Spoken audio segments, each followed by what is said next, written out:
David Ingram, and I'm here with Terry Rhoades, Dr. Terry Rhoades, who I met in the past. And Terry Rhoades is with Paul Swingle's office. It's swingleandassociates.com.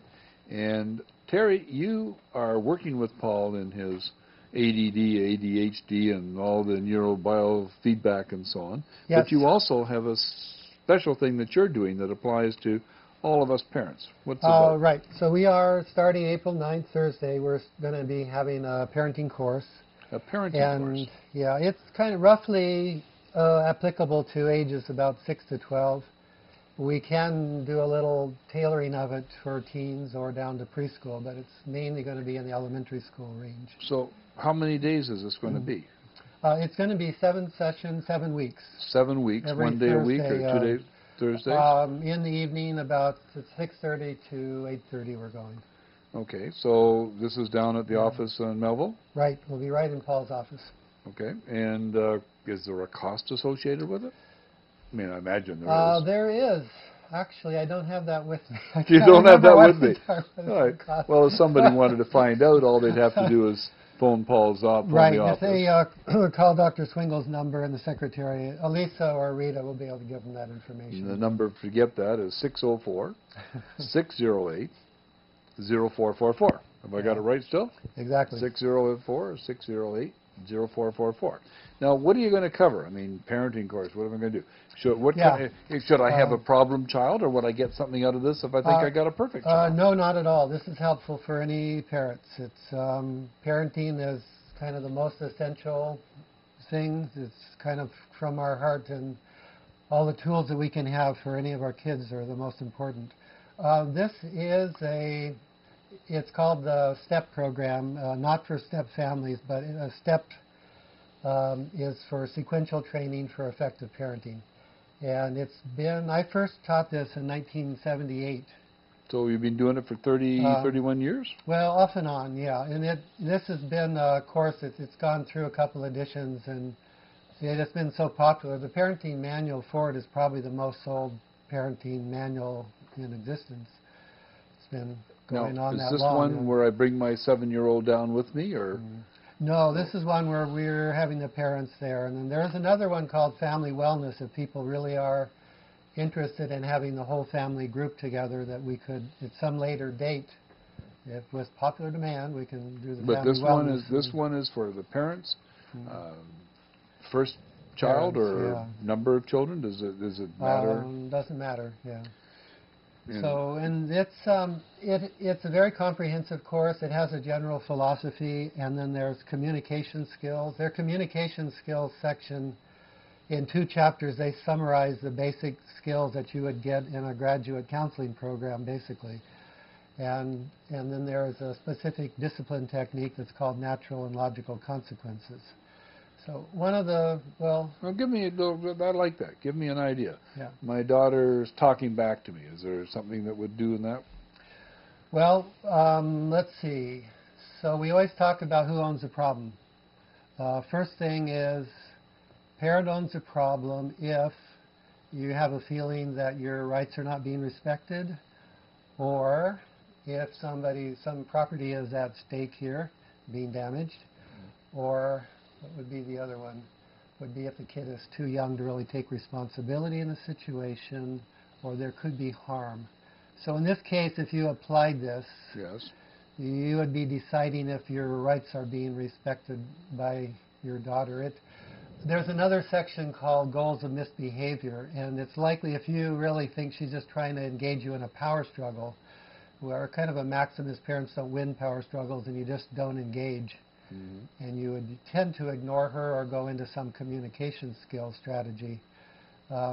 You could, if this became a repetitive thing, follow it up with some kind of discipline.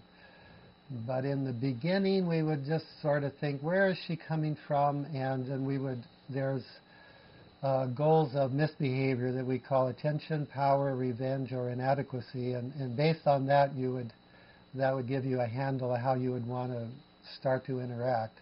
You can see there's a bunch of dimensions to this course. Well, there's a bunch of dimensions to being a parent. Yes. No, there's something I just got, because I'm a parent. Yeah. I claim to having raised part or all of 12 kids because I've got 7 Well, ex-wives. yeah. And there's their kids. I mean, I had to deal with one of my stepsons today in an interesting situation. Do you deal with the situation where you've got 3 kids, they got raised in the same house, they went to the same school, they got the same mother and father theoretically, and they're like an apple, an orange, and a banana? Yeah, it's all very individualized. Because you can't just do the same thing with each kid. What worked for Jane doesn't work for Peter. What worked for Peter, exactly. Rachel could care less. With the natural and logical consequences, it's like the punishment has to fit the crime. So we really have parents think on their feet. Say your kid isn't getting up on time in the morning, and we believe in, like, say there's what would we say, giving orders, giving in, or giving choices. And our mode is giving orders, giving in, or giving choices. So being more like authoritarian versus permissive, and we kind of have a middle road of this giving choices. So in this case with the kid, the choice might be, well, you get up on time or you go to bed earlier. Sounds simple, but behind it all, parents are in charge, and we expect you to put teeth in that. So the kid keeps not getting up, then he is half an hour or whatever you decide to bed that much earlier the night before. But how do I get my kid to go to bed without he calls child and welfare and says, my father's beating me, or my father's making me go to bed? Well, basically, his world stops until he goes to bed early. This is so important. You have to be committed to backing it up, and he has to kind of get from in you that you really are behind it.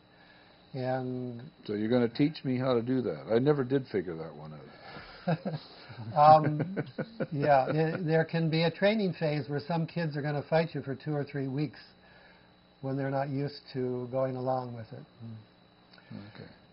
My friend used to be, when the kids would be acting up to try to bust the discipline, he'd go outside, water the lawn, hands up in the air for the neighbors. Not me, I'm not, no abuse here. Just trying to joke here, but anyway. Well, no, I understand what you're saying, because you got this yelling kid. Yeah, it can be real difficult sometimes. It's not simple. I think it's. Are you going to deal with what I do if I'm in Walmart or Sears and the kid just is acting up and yelling and screaming and so on? Or? Right. It's often they're trying to get undue attention. Sometimes we even have parents set up false visits to stores, and as soon as they're going to act up, you jerk them and just drive home. You really didn't. They don't have you over the barrel that you got to get something at the store. And you're just going to do it to the. What do you do? Drive them home and leave them there? Take them down to your office and leave them with you, and you'll look after them. Yeah, whatever. And if in this situation, you'd set up a situation where you don't have to get to the store, and then you go back home, and they think they've been busted, and you've made it work. So, there's a lot of. So this is parenting, and it sounds like you've sort of got an answer for everything. Now I got to ask you, do all the answers work, or? No. The good thing about this is the group of the parents all together are wonderful at brainstorming. They come up with incredible solutions and things that I could never think of. So if Jill's daughter doesn't do it, and Ruth is there, she says, well, when my daughter was doing that, this is what I did, and you get to be a moderator and say, that sounds like it's okay, or don't do that, that's an accident. One group, they were talking about taking the garbage out, and see, the idea of the natural and logical consequences, you make it fit like the real world. So if the choice is for the kid, a young kid, a 4-year-old or something, you pick up your toys, or I'll pick up your toys. And it's explained, if you leave them out in the real world, you lose them. So we're going to teach you that if you leave them out, if I pick them up, then they'll be gone the next day. And so you can give them the choice to pick them up, or you do. And then when you do it, and the next day they're wondering, well, where is my Tonka truck? Well, remember? And you kind of, and then if you give them the choice and they don't respond again, it might be they lose them for 2 days. So it's a mild consistent, and you gradually work up. So you can do it repetitively, so they gradually get it, instead of a big stick, which you do once, and then it's a little too much to be doing consistently. I had a problem with dishes one time. So when I came home, if the dishes were just there, I just broke them all and threw them in the garbage.